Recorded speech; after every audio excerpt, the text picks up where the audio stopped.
Hey everyone, welcome back to another YouTube video, and in this video I'll be showing you guys how to use Thread DMs for business leads. Thread now has direct messages through its Instagram integration, and you can use them smartly to connect with potential clients or collaborators.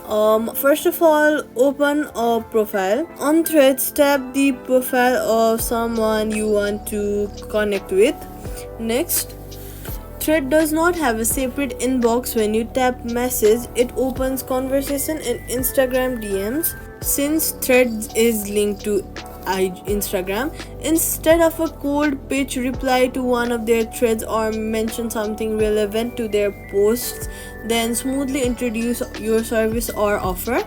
In Instagram DMs connected to Threads, you can set up a saved replies if you're on a professional account. This saves time when responding to leads. Safety tip: never send payment links directly in DMs. Always direct leads to your official websites or a secure checkout link.